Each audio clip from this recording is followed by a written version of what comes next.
দর্শক এ বিষয়ে আরো কথা বলতে আমাদের সঙ্গে যুক্ত হচ্ছেন সাংবাদিক এবং মধ্যপ্রাচ্য বিষয়ক গবেষক সিরাজুল ইসলাম। জনাব সিরাজুল ইসলাম, আপনাকে স্বাগত জানাচ্ছি। এই আপনাকে ইস্পাহানকে যে ইরান যে হামলা হলো, সেখানে ইস্পাহানকেই কেন টার্গেট করেছে ইসরায়েল? প্রশ্নটি আরেকবার করুন। এই যে হামলা চালালো ইরানে ইসরায়েল, সেখানে ইস্পাহানকেই বিশেষ করে কেন টার্গেট করা হলো, আপনার কি মনে হয়? হ্যাঁ, আপনাকে ধন্যবাদ। আপনারা সবাই জানেন হয়তোবা যে ইরানের মধ্যাঞ্চলীয় ইস্পাহান প্রদেশে আ ইরানের সবচেয়ে গুরুত্বপূর্ণ পরমাণু স্থাপনা অবস্থিত। এই যে সেখানে যে পরমাণু স্থাপনাটা রয়েছে সেটার নাম হচ্ছে নাতানজ পরমাণু স্থাপনা। এই নাতানজ পরমাণু স্থাপনা হচ্ছে ইরানের সবচেয়ে আ আ ইউরেনিয়াম সমৃদ্ধকরণ অ গুরুত্ব সমৃদ্ধকরণের ক্ষেত্রে সবচেয়ে গুরুত্বপূর্ণ স্থাপনা হচ্ছে নাতানজ স্থাপনা। এবং আ সেখানে শুধু ইরানের পরমাণু স্থাপনাই নেই। আ আপনার আ ইস্পাহানের যে বিমানবন্দর রয়েছে, আ ইস্পাহান প্রদেশে একটি গুরুত্বপূর্ণ বিমানবন্দর রয়েছে। পাশাপাশি আমরা এটাও জানতে পারি যে সেখানে সামরিক ঘাঁটি রয়েছে। এর পাশাপাশি আ ইরানের যে বিমান আ বা বহর রয়েছে, জঙ্গি বিমানের বহর, তার একটা গুরুত্বপূর্ণ ফ্যাসিলিটি এই ইস্পাহান প্রদেশে রয়েছে বলে জানা গেছে। আ জানা গেছে মানে এটা রয়েছে, এটা আছে সেখানে।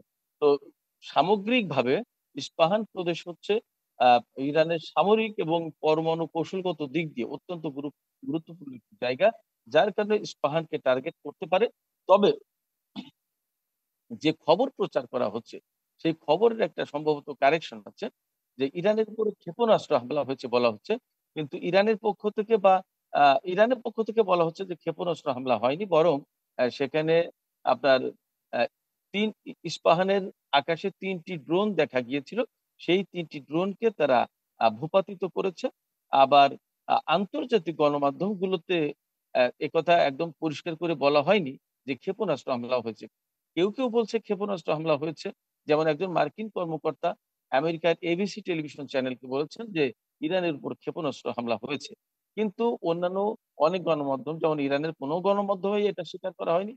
পাশাপাশি আল জাজিরা টেলিভিশন থেকেও এরকম পরিষ্কার করেই বলা হয়েছে যে, ক্ষেপণাস্ত্র হামলা নয়, বরং সেখানে ড্রোন হামলার কথা শোনা যাচ্ছে। তবে হামলাটা প্রকৃতপক্ষে ইরানের মাটিতে এসে পৌঁছায়নি। হামলাটা যে ড্রোনগুলো আ ইরানের আকাশে দেখা গিয়েছে ১, ২, ৩ ঢাকায় জমি জিতে নিন ১০০% ক্যাশব্যাক সহ ২০ কোটি টাকার পুরস্কার। সেগুলো ইরানের আকাশেই ধ্বংস করা হয়েছে। জনাব সিরাজুল ইসলাম, আপনি যেটা বলছেন যে কিন্তু ইরানের আধা সরকারি যে তাদের সংবাদ মাধ্যম আছে, তারাও কিন্তু বলেছে এরকম একটা হামলা হয়েছে। যদি এরকম একটি হামলা হয়ে থাকে, তাদের আকাশে যে প্রতিরক্ষা ব্যবস্থা, সেটি নিয়ে কিন্তু বেশ কথা হচ্ছে। আসলে কতটা আধুনিক এটা? কতটা? কতটা আধুনিক ইরানের আকাশ প্রতিরক্ষা ব্যবস্থা, যেটা নিয়ে বেশ কথা জি, হচ্ছে এখন? আচ্ছা। ইরানের আকাশ প্রতিরক্ষা ব্যবস্থা কতটা আধুনিক? এটা খুবই গুরুত্বপূর্ণ একটা প্রশ্ন এবং চমৎকার প্রশ্ন বললেন। এই কারণে যে ইরানের হাতে যে আকাশ প্রতিরক্ষা ব্যবস্থা আছে আসলে সেটা খুবই সর্বাধুনিক। এতটুকুই বলি।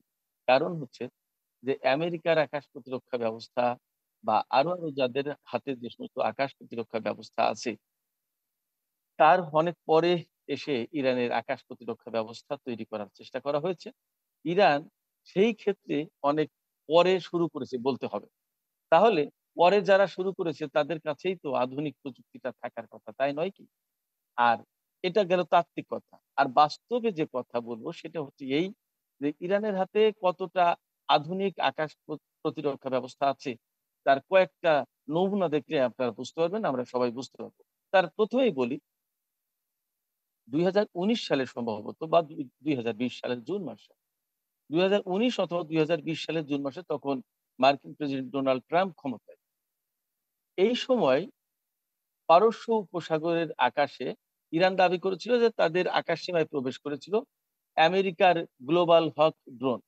গ্লোবাল হক ড্রোন ছিল আমেরিকার সবচেয়ে সর্বাধুনিক প্রযুক্তির ড্রোন এবং আমেরিকা এই ড্রোন বানানোর পর ঘোষণা করেছিল যে আ এই ড্রোন পৃথিবীর কোনো রাডারে ধরা পড়বে না।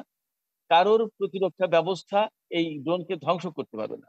কিন্তু পারস্য উপসাগরে ইরানের আকাশে যখনই এই ড্রোন ঢুকেছিল, তখনই ইরানের র্যাডারে ধরা পড়েছিল এবং সিঙ্গেল মিসাইল দিয়ে সেই গ্লোবাল হক ড্রোনকে শুট ডাউন করেছিল। গ্লোবাল হক ড্রোনকে যখন শুট ডাউন করে ইরান, তখন পশ্চিমা সমরবিদরা, বিশ্লেষকরা বিস্মিত হয়ে গিয়েছিল ইরানের এই ক্ষেপণাস্ত্র প্রতিরক্ষা ব্যবস্থা দেখে। এবং আজকে যদি আমরা দেখি যে ইস্পাহানের উপরে যে হামলার চেষ্টা করা হয়েছে, সেই ৩ টা ড্রোনই কিন্তু আকাশে মানে ধ্বংস করে দিয়েছে। সেটা আর মাটিতে বা কোনো স্থাপনায় এসে আঘাত করার সুযোগ দেয়নি। তার মানে আমরা পরিষ্কারভাবে বুঝতে পারছি কতটা আধুনিক প্রযুক্তি ইরানের হাতে রয়েছে। জনাব সিরাজুল ইসলাম, ইরানের উপর পশ্চিমাদের কিন্তু আরেক দফা নিষেধাজ্ঞার পরপরই এই হামলা, এটি আসলে তেহরানকে কতটা বিপাকে ফেলবে? ইরানকে কতটা বিপাকে পড়তে হবে, জি, আমরা সংক্ষেপে এটার উত্তরটা চাই আপনার কাছে। আমি আপনার প্রশ্নটা বুঝতে পারিনি, আবার যদি একটু বলেন। এই যে পশ্চিমা একটা নিষেধাজ্ঞা, আরেক দফায় নিষেধাজ্ঞা পড়লো এবং এরপরে এই ধরনের একটা হামলা, এটা তেহরান কতটা আসলে চাপে পড়বে? আসলে ইরানের উপরে যে নতুন করে নিষেধাজ্ঞা দেওয়া হয়েছে, এটা নতুন করে একটা নিষেধাজ্ঞার নামেই দিয়েছে আমি মনে করি। আ বাস্তব কথা হচ্ছে যে ইরান গত ৪৫ বছর ধরেই কিন্তু নিষেধাজ্ঞার ভেতরে ছিল, আছে এবং আরো হয়তো অনেকদিন থাকবে। আর এই নিষেধাজ্ঞা মোকাবেলা করেই ইরানের পরমাণু কর্মসূচি, ক্ষেপণাস্ত্র কর্মসূচি, মহাকাশ গবেষণা কেন্দ্রের যে সমস্ত কর্মসূচি, স্যাটেলাইট পাঠানো, এই সমস্ত সবই চলছে। ইরানের সামরিক প্রযুক্তি কতটা উন্নত হয়েছে তা আমরা সবাই কমবেশি বুঝতে পারছি, দেখতে পাচ্ছি।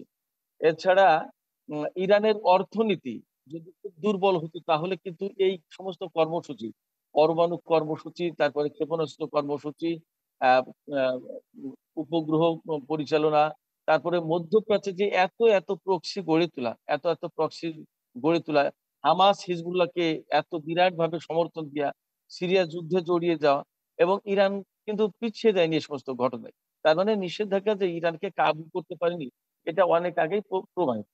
তারপরেও নিষেধাজ্ঞা দিতে হয়। আমেরিকা তো সরাসরি ইরানের সাথে যুদ্ধ করতে পারছে না। যুদ্ধ করলে একটা মহা বিপর্যয় ঘটে যাবে। এখন যুদ্ধ করতে পারছে না, তাহলে ইরানের বিরুদ্ধে কি করবে? তাহলে ইরানের বিরুদ্ধে নিষেধাজ্ঞা দাও, আর কিছু না। এই নিষেধাজ্ঞাই তাদের শেষ খেলা। এছাড়া আর কিছু করার নেই তাদের। সে কারণে এই নিষেধাজ্ঞায় ইরান কাবু হবে, এটা আসলে ভাবার কোনো কারণ নেই, প্রয়োজন নেই, প্রশ্নও নেই। আর আ এই যে হামলা চালাচ্ছে বা হামলা চালানোর চেষ্টা করছে, এর কিন্তু ভয়াবহ একটা প্রতিক্রিয়া ইরান দেখাতে পারে। ইরান কিন্তু ঘোষণা করেছে এবং ইরান যে ঘোষণা করেছে, ইরান ঘোষণা বাস্তবায়নের আগে হয়তো ধৈর্য ধরা। ধৈর্য ধরা মানে কিন্তু দুর্বলতা নয়, আপনি জানেন। ধৈর্য ধরা তার পক্ষেই সম্ভব যে দায়িত্বশীল এবং যে শক্তিশালী, তার পক্ষেই কিন্তু ধৈর্য ধরা সম্ভব। ইরানকে দুর্বল ভাবার কোনো সুযোগ নেই। সেটা প্রমাণ করে দিয়েছে গত ১৪ এপ্রিলের ইরানের ইসরায়েলের বিরুদ্ধে পাল্টা হামলার মাধ্যমে। সেক্ষেত্রে এখন ইরান ধৈর্য ধরবে না সেটা পরিষ্কার করে বলে দিয়েছে। কিন্তু আমি মনে করি যে হামলার চেষ্টাটা হয়েছে, যেহেতু ইসরায়েলের ড্রোন বা ক্ষেপণাস্ত্র আমরা যাই বলি না কেন, সেগুলো যেহেতু সরাসরি ইরানের মাটিতে আঘাত করেনি, হয়তোবা ইরান আরেকটু দেখবে। যদি আবার ইসরায়েল পাল্টা কোনো হামলার চেষ্টা করে বা কিছু মাত্র ক্ষয়ক্ষতি হয়, তাহলে ইরান পাল্টা জবাব দেবে। পাল্টা আক্রমণ ইরান করবে এবং ছাড়বে না, এই এটা উস্কানি হয়তো মধ্যপ্রাচ্যেও নতুন করে আসলে নতুন কোনো যুদ্ধ বাঁধাবে কিনা সেটারও একটা শঙ্কা কিন্তু অনেকেই করছেন। অসংখ্য ধন্যবাদ জনাব সিরাজুল ইসলাম আমাদের সঙ্গে যুক্ত হবার জন্য। আপনাকেও ধন্যবাদ। দর্শক, আমাদের সঙ্গে যুক্ত হয়েছেন সাংবাদিক এবং মধ্যপ্রাচ্য বিষয়ক গবেষক জনাব সিরাজুল ইসলাম, তিনি আমাদের সঙ্গে যুক্ত হয়েছেন।